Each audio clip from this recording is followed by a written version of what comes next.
اللہ تبارک و تعالی نے قرآن مجید میں ارشاد فرمایا ہے کہ تم نہ ترجیح دنیا کی زندگی کو دیتے ہو، اپنے جینے کو ترجیح دیتے ہو، جینے کے لیے زیادہ کام کرنا چاہتے ہو۔ والآخرۃ خیر و ابقیٰ، حالانکہ آخرت تمہارے لیے بہتر بھی ہے اور ہمیشہ باقی رہنے والی بھی۔ تم ترجیح دنیا کی زندگی کو دیتے ہو، حالانکہ آخرت تمہارے لیے بہتر بھی ہے، والآخرۃ خیر و ابقیٰ، اور ہمیشہ باقی رہنے والی بھی۔ انسان اور مسلمان کو یہ حکم دیا گیا ہے کہ اس کی ترجیح دنیا داری نہیں ہونی چاہیے۔ مال، دولت، عہدہ، منصب، شہرت، اس کو ترجیحی بنیادوں پر یہ کام نہ کرے۔ ترجیح اس کی اللہ اور اس کے رسول کی ذات ہے۔ دنیا ضرورت ہے، اس کو ضرورت سمجھے، اس کو اپنے اوپر طاری نہ کرے۔ کمر سیدھی کرنے کے لیے روٹی کھانی ہے، اس کو ضرورت سمجھے۔ بدن چھپانے کے لیے کپڑا چاہیے، اس کو ضرورت سمجھ لے۔ سر چھپانے کے لیے چھت کی ضرورت ہے، اس کو ضرورت سمجھے، لیکن کبھی بھی کسی موقع پر اس بات کو سمجھ لیں کہ ترجیح دنیا کو نہ دے، ترجیح آخرت کو، اللہ کی ذات کو۔ ہماری آخرت کس طرح ٹھیک ہو سکتی ہے، آخرت میں کامیاب کس طرح ہو سکتے ہیں، آخرت میں اللہ تعالیٰ کی رضا کیسے پا سکتے ہیں، اس کو ترجیح دینی چاہیے۔ نبی پاک صلی اللہ تعالیٰ علیہ وسلم کے بہت سارے صحابہ بڑی شانوں والے، ایک صحابی کا ہم آج ذکر کرنے جا رہے ہیں جن کا نام ہے حضرت ابو ذر غفاری رضی اللہ تعالیٰ۔ ہمارے صوفیاء تصوف میں ایک جملہ بولتے ہیں کہ تیرا تو فقر ابو ذر ہے، یعنی جن کو صحیح درویش کہتے ہیں نا، صحیح درویش۔ مولا علی شیر خدا رضی اللہ تعالیٰ عنہ فرمایا کرتے، دو ہی تو بندے ہیں جو رب کے رستے میں کسی شے کی پرواہ نہیں کرتے۔ حضور کون سے؟ فرمایا ابو ذر غفاری ہے اور دوسرے علی المرتضیٰ ہے۔ مولا علی فرمایا کرتے یہ نا مسلمانوں میں سے چوتھے یا پانچویں مسلمان ہیں۔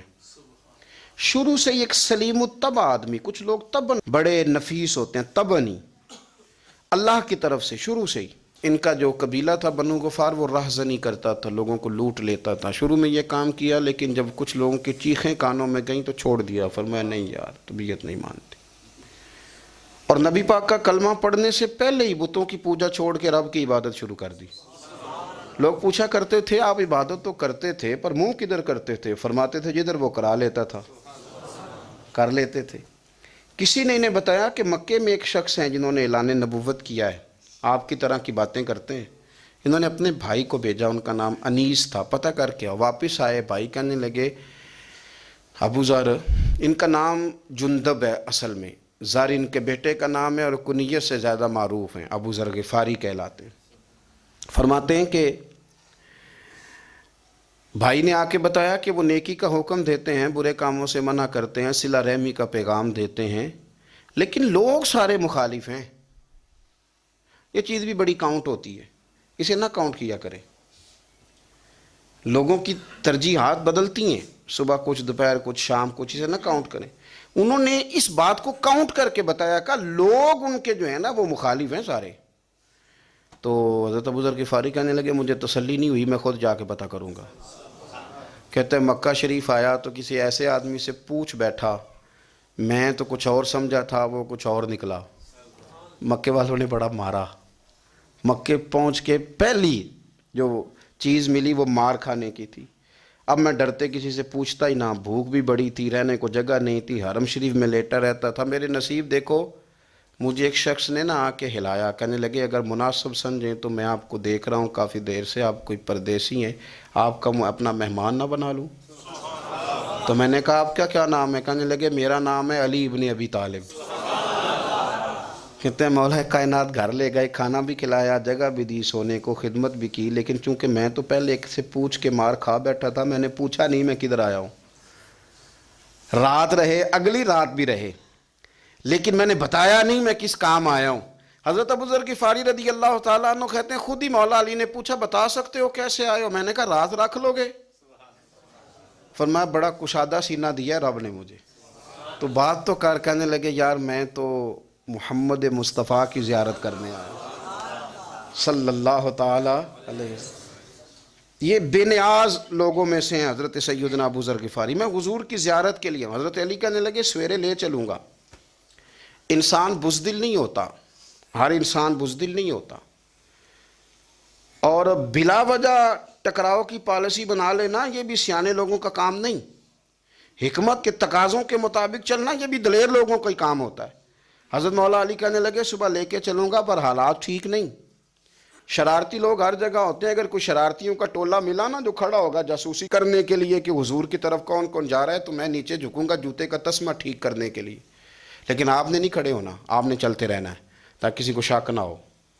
کہتے ہیں اس ترتیب سے حضرت علی مجھے لے کے گئے. میں حضور کی بارگاہ میں پہنچا. مولا علی کہتے ہیں بڑے بڑے لوگ سوال کرتے تھے پر یہ شروع سے سلیم الطبع تھے. مجھے کہہ لینے دینا، جنہوں نے ماننا ہوتا ہے وہ لمبے سوال کرتے ہی نہیں. مان جو لیا تو لمبے سوالوں کی ضرورت ہی کوئی نہیں. کہتے ہیں لوگ بڑے بڑے سوال کرتے تھے پر ابو ذر نے 2-3 باتیں ہی پوچھیں اور آگے جا کے کہنے لگے حضور ہاتھ بڑھائیں مجھے کلمہ پڑھائیں. نبی پاک صلی اللہ علیہ وسلم نے کلمہ پڑھایا. فرمایا باہر جا کے نا ابھی ذکر کرنا کہ تم مسلمان ہو گیا، یہ ماریں گے. عرض کی حضور انہیں مارنے دے، میں آیا بھی مار کھا نہیں ہوں، انہیں مارنے دے نا.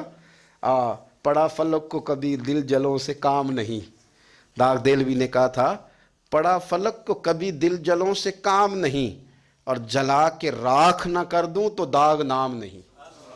ماری تو کھانے آئے ہیں، مارنے دے، کرنے دے زور جتنا لگانا ہے لگانے دے. باہر جا کے اعلان کیا. مکے والوں نے مارا، اتنا مارا کہ بے ہوش ہو گئے. پھر کسی نے بتایا کہ تم نے گزرنا بھی ہے ان کے علاقے سے، بنو غفار سے، پھر ان کا پتہ بھی ہے یہ لوگ بڑے سخت ہیں. پھر چھوڑا. تباً بڑے جلالی تھے، زاہد مزاج تھے. فرماتے تھے کہ جو تمہاری ضرورت سے زیادہ ہے وہ سارا صدقہ کرو. کنز کے معاملے میں ان کا رویہ یہ تھا. صرف حضرت صدیق اکبر کو کچھ نہیں کہا انہوں نے، باقی حضرت عمر جیسے آدمی کو بھی کھڑا کر کے کہہ لیتے تھے یہ مال کیوں رکھا ہوا ہے خزانے میں، بانٹتے کیوں نہیں سارا. اور جناب عثمان غنی رضی اللہ تعالیٰ عنہ کے ساتھ تو باقاعدہ کئی دفعہ اس موضوع پر گفتگو کی. وہ کہتے تھے کہ جب اللہ کہتا ہے قرآن میں کہ مال دولت جمع نہیں کرنی، تو وہ جو لوگ تھے وہ بھی بڑی شانوں والے تھے. وہ کہتے تھے کہ اللہ نے جب زکوٰۃ فرض کی تو مال جمع ہوتا ہے تو زکوٰۃ فرض ہوتی ہے نا. جب فطرانے کا کہا تو مال ہوتا ہے تو فطرانہ آتا ہے نا. تو آپ جو کہہ رہے ہیں وہ ٹھیک ہے پر آپ اعلیٰ بات کر رہے ہیں تقوی کی، سارا بانٹو. تو حضرت ابو ذر غفاری کہتے تھے چلو ٹھیک ہے تمہاری بھی بات مان لیتا ہوں، پر یہ بتاؤ مدینے والے کا اپنا طریقہ کیا ہے. کہ بھئی حضور کا طریقہ تو وہی ہے جو آپ بتا رہے ہیں. تو فرمانے لگے پھر اس رستے نہ چلیں جو رستہ مدینے والے رسول کا ہے. اور حضور سے، نبی پاک سے عشق کرتے بڑا کھل کے. یہ صحابہ صفہ میں سے تھے. کلمے پڑھنے کے بعد چونکہ طبیعت جلالی تھی تو حضور نے بھیج دیا، فرمایا واپس جاؤ اپنے قبیلے میں تبلیغ کرو. واپس گئے، بھائی کو مسلمان کیا، والدہ کو مسلمان کیا، قبیلہ سارا مسلمان کیا، وہیں رہے. ہجرت مدینہ کے بعد آئے تبوک کے موقع کے قریب، اور حضور نے اصحاب صفہ میں رکھ لیا. نوکری کرتے مدینے والے رسول کی، دلیر آدمی تھے، بڑا قبیلہ تھا، پر ڈیوٹی کرتے، ڈیوٹی خدمت کرتے. ایک بیٹا تھا زار اس کا نام تھا، اس کی ڈیوٹی لگائی تم نے میرے نبی پاک کے اونٹ چرانے. ڈاکو آئے تو صاحبزادہ اونٹوں کی، اونٹنیوں کی حفاظت کرتے شہید ہو گیا. اور یہ انوکھا بندہ ہے جس نے شرط لگائی تھی کہ میں نے کالی سیاہ رنگ کی عورت سے شادی کرنی. انوکھا بندہ ہے. ایک بیٹی تھی ایک بیٹا، بیٹا شہید ہو گیا. بیوی سے کہا تم نے نبی پاک کے گھر میں خدمت کرنی ہے، حضور کے گھر والوں، اور میں نبی پاک کی نوکری کروں گا. حضور کی خدمت کرتے، ہر وقت خدمت میں رہتے. اور حضور جب آتے نا، صحابہ صفہ میں یہ شامل تھے جو لوگ دین سیکھتے. حضور جب آتے تو سب سے پہلے آ کے حضرت ابو ذر غفاری کا پوچھتے، بلائیں. اور جب بات کرتے حضور تو بار بار ان کو مخاطب کر کے بات کرتے. حضرت ابو ذر غفاری رضی اللہ تعالیٰ عنہ کا نبی پاک سے اتنا پیار کہ ہماری بھی مشکل حل کر دی. ابو داؤد شریف میں موجود ہے. ایک دن کہنے لگے یا رسول اللہ صلی اللہ علیہ وسلم، اگر کوئی بندہ کسی سے پیار بڑا ہی کرے پر اس جیسے عمل نہ کر سکے، کوشش کرے کرنا. لوگ ہمیں کہتے ہیں نا جی پیار بڑا، عمل بھی تو کرو نا. بھی کرنا چاہیے پر انسان ہے نا، غلطی بھی تو ہو ہی جاتی ہے. اب ہم عمل نہیں کر سکتے تو تم ہمیں پیار بھی نہیں کرنے دو گے؟ مہربانی کرو، پیار تو کرنے دو نا. حضرت ابو ذر غفاری نے کہا، ابو داؤد شریف میں موجود ہے، یا رسول اللہ صلی اللہ تعالی علیہ وآلہ وسلم حضور پیار بڑا کرے پر ان جیسے عمل نہ کرے تو حکم کیا ہے؟ تو حضور نے فرمایا پیار سچا کرے، اللہ قیامت کے دن جس سے محبت کرے گا نا اس کے ساتھ ہی دونوں کو اکٹھا فرما دے گا۔ تو حضرت ابو ذر نے فوراً کہا حضور پھر مجھے آپ سے بھی بڑا پیار ہے، رب سے بھی بڑا پیار ہے۔ فرمایا فکر نہ کرنا، جنت میں اکٹھے ہی جائیں گے۔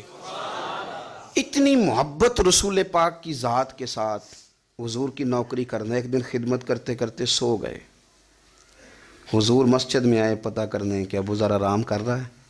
یہ بھی مزہ ہوتا ہے، خیال رکھنا اپنے درویشوں کا، کیا کھایا کیا پیا کہاں سوئے۔ حضور رات کو آئے، یہ سوئے ہوئے تھے، فرماتے ہیں حضور نے میرا انگوٹھا ہلایا، میں اٹھ کے بیٹھ گیا، حضور بھی میرے پاس بیٹھ گئے۔ اور میں ابو ذر بڑا پیار کرتے ہو؟ سونے آپ کو پتہ ہی ہے۔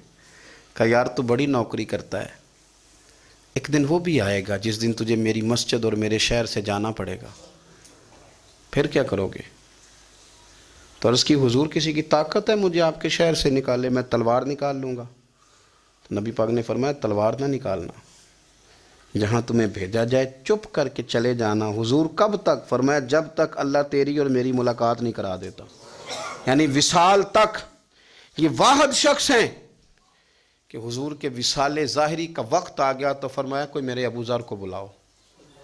جب یہ آئے تو حضور لیٹے ہوئے تھے، یہ جھکے نبی پاک کی طرف، حضور میں حاضر ہوں، تو حضور نے پکڑ کے سینے کے ساتھ لگا لیا۔ میرے رسول پاک صلی اللہ علیہ وسلم کی خدمت میں ایک دفعہ عرض کرنے لگے حضور مجھے صوبے کا گورنر بنا دیں۔ تو نبی پاک نے فرمایا ابو ذر میں عہدے پسند نہیں کرتا، تو تمہیں بھی میں کہتا ہوں عہدہ نہ لینا، تمہیں بھی کہتا ہوں عہدہ نہ لینا۔ فرمایا ابو ذر میں جو چیز اپنے لیے پسند کروں گا تمہیں بھی اسی کا مشورہ دوں گا، تم بندے اچھے ہو پر یہ کام تمہارے بس کا نہیں ہے۔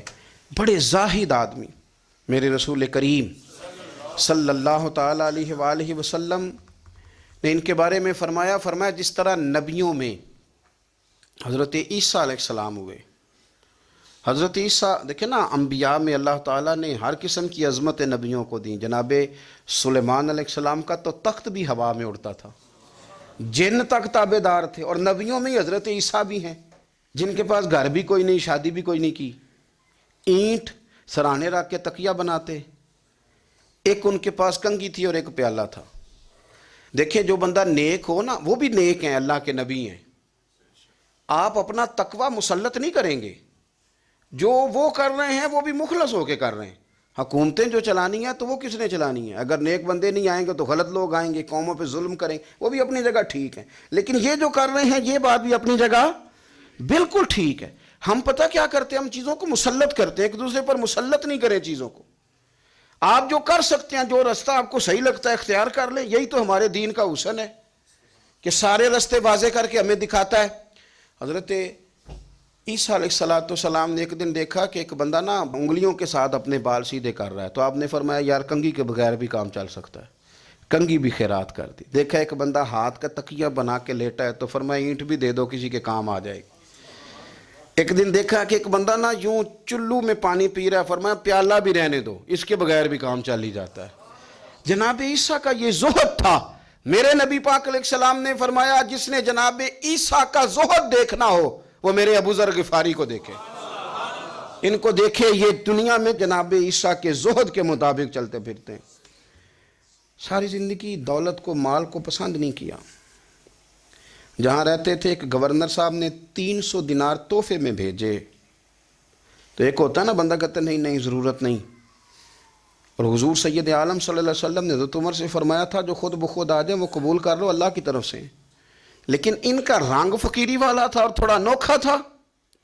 300 دینار آئے تو فرمانے لگے اسے جا کے کہو تمہیں کوئی اور بندہ نہیں ملا دھوکہ دینے کے لیے، میرے گھر ہی مال بھیج دیا ہے۔ فرمانے لگے میرے پاس گدھا ہے سواری کرنے کے لیے، میرے پاس بکریاں ہیں دودھ پینے کے لیے، میرے پاس ایک چادر اضافی ہے سامان میں سے، میں تو ڈرتا ہوں کہ رب کہیں اس چادر کے بارے میں سوال نہ پوچھ لے، اور تم ہو کہ میرے پاس یہ لے کے آئے ہو۔ حضرت عثمان غنی کے پاس جا کے کہا کرتے کتنا لوگوں کے پاس پیسہ آ گیا ہے، ہر بندے کے گھر میں مال ہے، یہ کیا ہو رہا ہے، لوگوں سے کہیں خرچ کریں غریبوں پہ۔ عثمان غنی فرمانے لگے تمہیں تو خوش ہونا چاہیے کہ میرے دور میں لوگ خوشحال ہو گئے ہیں۔ آپ فرمانے لگے نہیں، وہ والا رنگ زیادہ بہتر ہے جو مدینے والے نے اختیار فرمایا ہے، کیونکہ کچا رنگ للاری والا چڑھدا تے لیندا رہندا عشق تیرے دا رنگ محمد، جدوں چڑھ جائے پھر نہیں لیندا۔ آپ کی طبیعت کے اندر دولت سے بیزاری، حضرت ابو درداء، حضرت ابو موسیٰ اشعری، حضرت ابو ہریرہ رضی اللہ تعالیٰ عنہ، یہ سمجھ لیں ان کے کلاس فیلو تھے، ان کے ساتھ پڑھا تھا انہوں نے۔ حضرت ابو ذر غفاری ان پر بھی جلال کرتے۔ آپ یقین کریں کہ طبیعت نا ایسے کیف میں آ گئی ان کو پڑھ کے۔ ان کو پڑھا جب کچھ دنوں سے تو کچھ انوکھا، یہ انوکھی وجہ ہے، سارے زمانے سے نرالے ہیں یہ بندے، کون سی بستی کے یا رب رہنے والے ہیں، یہ کس طرح کے لوگ ہیں، کیا سوچ ہے۔ حضرت ابو درداء رضی اللہ تعالیٰ عنہ کے گھر کے قریب سے گزرے تو حضرت ابو درداء مکان بنا رہے تھے، کیا جملہ کہا، تڑپ گئی روح۔ فرمانے لگے ابو درداء تجھ سے مجھے یہ امید نہیں تھی یار۔ فرمایا کیا ہوا؟ فرمانے لگے اب تیرا مکان بنانے کے لیے بھی اللہ کے بندوں کی پشتوں پر اینٹیں رکھی جائیں گی، تیرا مکان بنانے کے لیے رب کے بندوں کی پشتوں پر اینٹیں تیرے لیے؟ حضرت ابو درداء نے گردن جھکا لی، فرمایا یار جہاں تو ہے نا تو بالکل ہی ٹھیک کہتا ہے۔ کیوں؟ میرے نبی پاک صلی اللہ علیہ وسلم نے فرمایا اس زمین کے اوپر اور آسمان کے نیچے ابو ذر غفاری سے سچا بندہ کوئی نہیں، ان سے زیادہ سچا کوئی نہیں۔ فرمایا تو ٹھیک کہتا ہے یار، صحیح کہتا ہے۔ حضرت ابو موسیٰ اشعری رضی اللہ تعالیٰ عنہ کو گورنر بنا دیا گیا عراق کا۔ اب حضرت ابو موسیٰ اشعری صحابہ میں ایک بڑے جلیل القدر صحابی ہیں، اور ان کی عظمتیں، رفتیں، بلندیاں کیا کہنا، بڑی گہری دوستی تھی۔ لیکن جب وہ گورنر بن گئے نا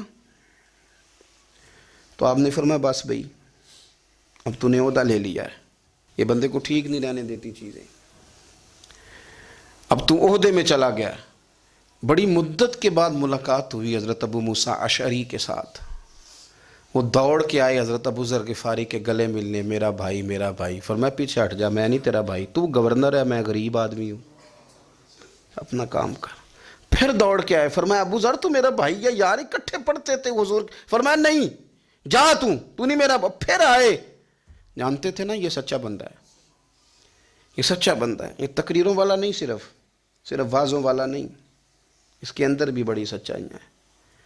قریب آئے، آ کے کہا یار تو میرا بھائی ہے، میرے سینے لاگ۔ فرمانے لگے تو تیسری بار آیا ہے، مومن ہے، میں منہ نہیں موڑ سکتا، پر پہلے مجھے بتا گورنر بننے کے بعد تو نے مکان کتنے بنائے، باغ کتنے لگائیں، چکیاں کتنی لگائیں، کتنے تو نے چیزیں بنائی ہیں، پہلے بتا۔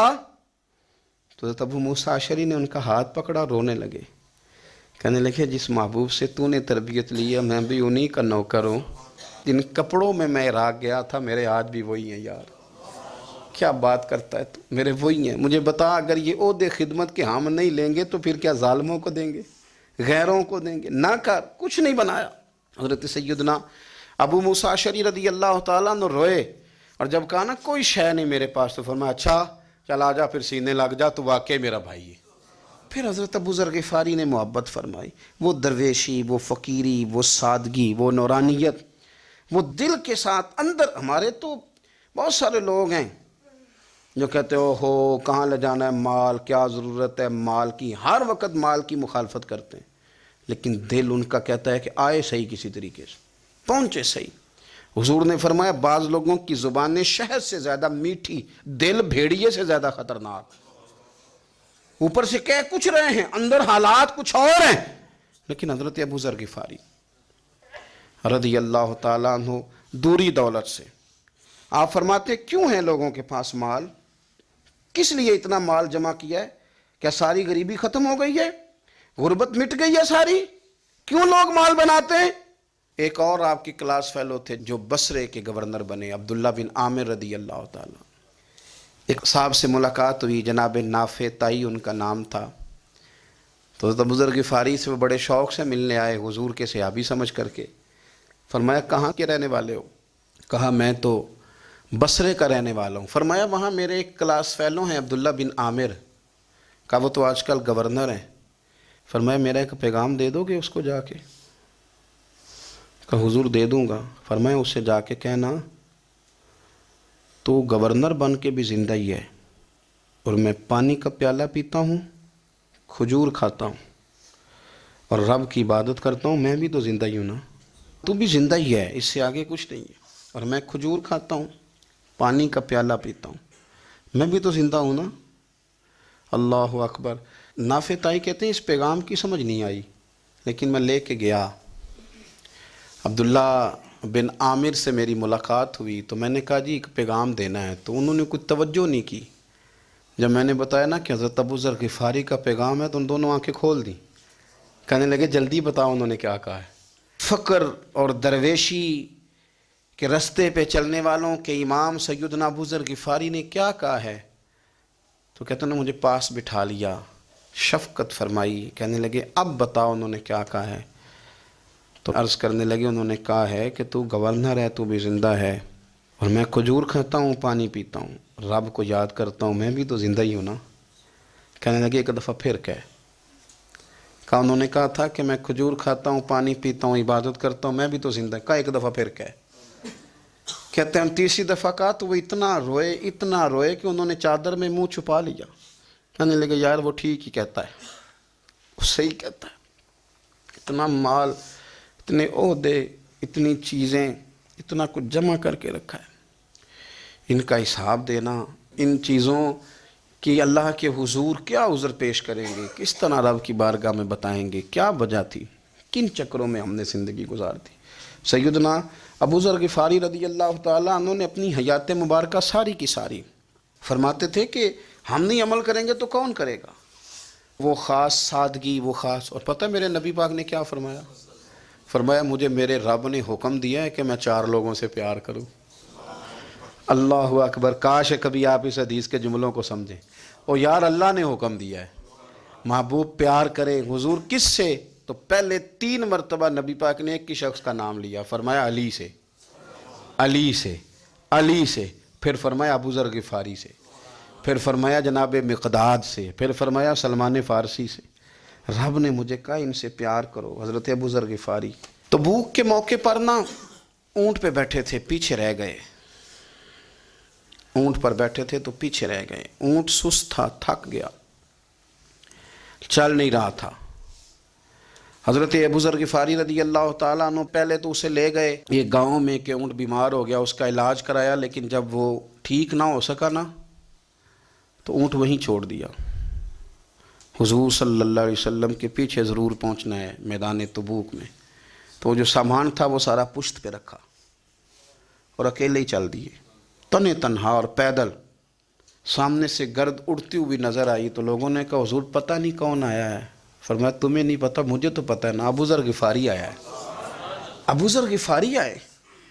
پھر حضور نے فرمایا یمشی واحدہ و یموت واحدہ و یبعث واحدہ، فرمایا یہ تنہا چلتے ہیں، یہ تنہا ہی دنیا سے جائیں گے، تنہا ہی اٹھائے جائیں گے، تنہا چلتے ہیں، تنہا ہی دنیا سے جائیں گے، انتقال تنہا ہی اٹھائے جائیں گے۔ جو بہت زیادہ سختی کرنے لگے صحابہ پہ، بہت زیادہ، تو حضرت عثمان غنی رضی اللہ تعالیٰ عنہ نے فرمایا کہ آپ اپنے مزاج کے لحاظ سے تو درست ہیں، پر جو چیز آپ طاری کرنا چاہتے ہیں جب شریعت گنجائش دیتی ہے تو آپ کیوں اتنی سختی فرماتے ہیں؟ تو فرمانے لگے ٹھیک ہے پھر مجھے ربضہ جانے کی اجازت دے دو۔ ربضہ ایک بستی تھی، جنگل تھا، وہاں کوئی آتا جاتا نہیں تھا، اسی کسے دے کچھ نہیں چلا گئے تو نہ کوئی ہڈا دردی۔ حضور نے کہا تھا نا یمشی واحدہ، تو اکیلا چلے گا، ربضہ چلے گیا۔ حضرت سیدنا عثمان غنی نے کہا یہ کچھ بکریاں لے جاؤ، دودھ پی لیا کرنا۔ فرمایا عثمان مجھے مال کی تو ضرورت پہلے دن سے ہی کوئی نہیں، مجھے تو رب رسول کی ضرورت ہے، ان کی کرم نوازیاں میرے ساتھ رہتی ہیں۔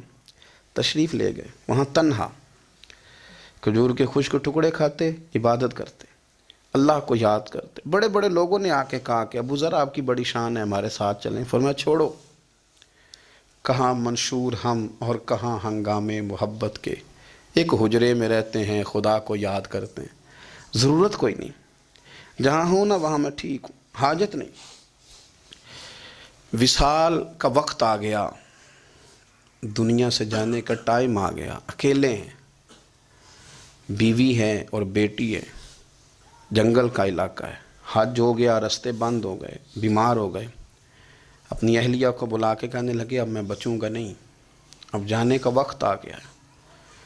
میں نے فقیری جو حضور کی دیکھی تھی اس میں نے وقت گزارا ہے، اور دیکھ میں جا بھی فقیری میرا ہوں، لے سجدہ سا توڑ دی پائی، جان بھی دیتی تیرا تیرے، اب جانے کا وقت ہے۔ تو اس طرح کرنا، اگر تیرے پاس کوئی کپڑا ہوا تو مجھے کفن دے دینا، نہ ہوا تو اللہ کے سپرد کر دینا۔ کہا ہم 2 عورتیں ہیں، جنازہ، غسل، کفن۔ فرمایا رب جماعت بھیجے گا میرے لیے، لوگ آئیں گے، میرے نبی پاک نے مجھ سے وعدہ کیا تھا، آئیں گے نا لوگ۔ تو اہلیہ کہنے لگی ابو ذر آپ کو کیسے پتہ ہے کہ آپ اس صحرا میں انتقال کر جائیں گے؟ اللہ شفا دینے والا ہے۔ فرمانے لگے ہم 3-4 لوگ بیٹھے تھے تو حضور نے فرمایا تھا تم میں سے ایک شخص صحرا میں اکیلا انتقال کر جائے گا۔ تو وہ میرے جتنے باقی ساتھی تھے وہ سارے انتقال کر گئے، اب میں اکیلا ہی بچا، مجھے پتہ ہے وہ میں ہی ہوں۔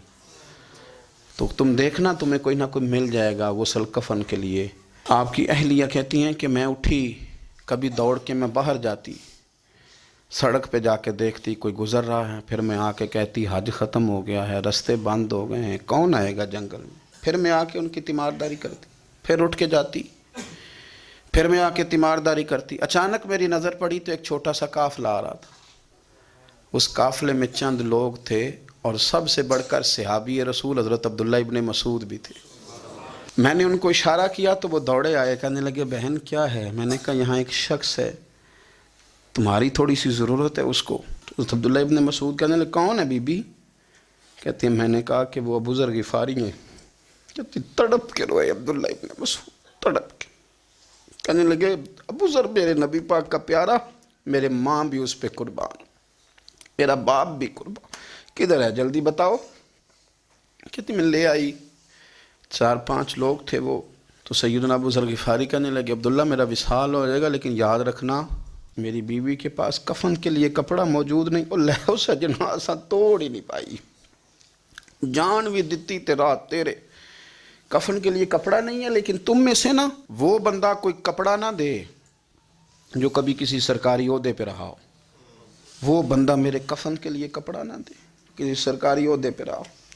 ایک انصاری جوان کہنے لگا ابو ذر میں کبھی کسی عہدے پہ نہیں رہا، اگر آپ میری چادر قبول کر لیں کفن کے لیے تو میں ٹھیک ہے، میں نے نا حضور کے طریقے پر زندگی گزاری ہے، چپ کر کے میرا جنازہ پڑھ دینا اور مجھے کہیں اور نہ لے کے جانا، اسی کسی دے کچھ نہیں جے لگتے تو نہ کوئی ساڈا دردی، یہیں کسی صحرا میں جنگل میں یہیں کوئی قبر کھود کے مجھے دفن کر دینا، مجھے جانے نہیں ہے کسی جگہ۔ حضرت عبداللہ ابن مسعود رضی اللہ تعالیٰ عنہ نے جنازہ پڑھایا، اور اس درویش کو جو 5ویں یا 4تھے مسلمان ہیں ان کو وہاں دفن کیا۔ جب خبر پہنچی نا مدینے تو سب سے زیادہ آنسو مولا علی نے بہائے، سب سے زیادہ حضرت علی نے۔ لوگوں نے کہا اتنا کیوں روتے ہو؟ فرمایا 2 ہی تو بندے تھے جو اللہ کے راستے میں کسی کی پرواہ نہیں کرتے تھے، اب ایک ہی رہ گیا ہے۔ کہا حضور کیا مطلب؟ فرمایا 2 ہی تھے، ایک ابو ذر اور ایک علی، اب اکیلا علی تو رہ گیا، وہ چھوڑ کے چلے گئے۔ حضرت سیدنا ابو ذر غفاری رضی اللہ تعالیٰ عنہ اس عظیم شخص کا نام ہے، سردار قبیلے سے تعلق تھا، بڑے بہادر تھے، پر حضور کو فقیری میں دیکھا تو پھر زندگی اسی فقیری میں گزار دی، اسی فقیری میں، اسی طریقے میں وفا کر کے نا اسی رنگ میں گزار دی، انہی نقشوں پہ رہے۔ اگرچہ جائز تھا، بڑے بڑے لوگ تھے، بڑے بڑے لوگ تھے، حضرت عبد الرحمن ابن عوف، بڑا مال تھا، حضور نے ان کو جنتی کہا، ان کے پیچھے نماز پڑھی، سب ٹھیک تھا، پر فرماتے تھے یار میں انکار نہیں کرتا، پر میرے نبی نے فقیری کی، حضور نے ایک وقت کھایا، ایک وقت بھوک کاٹی، تم کس طرح بھر بھر کے پیٹ کھاتے ہو، تم کس طرح اتنی آسانیاں دیکھتے ہو۔ حضرت ابو ذر غفاری فرماتے تھے مجھے میرے نبی پاک نے 6 باتوں کی وصیت کی تھی، اپنے بچوں کو بھی بتاتے تھے، دوستوں کو بھی، 6 باتوں کی حضور نے وصیت کی تھی۔ سب سے پہلے حضور نے فرمایا تھا ابو ذر مسکینوں سے محبت کرتے رہنا۔ دوسرا نبی پاک صلی اللہ علیہ وسلم نے فرمایا تھا جب بھی دیکھنا نیچے والوں کو دیکھنا، اوپر والوں کو نہ دیکھنا، مالداروں جاگیرداروں پہ توجہ نہ کرنا، ذہن خراب ہوگا، نیچے دیکھنا، غریبوں کی طرف توجہ رکھنا۔ تیسرے نمبر پر نبی پاک صلی اللہ علیہ وسلم نے فرمایا تھا ہر حال میں حق بات کہنا، اگرچہ وہ کڑوی ہو۔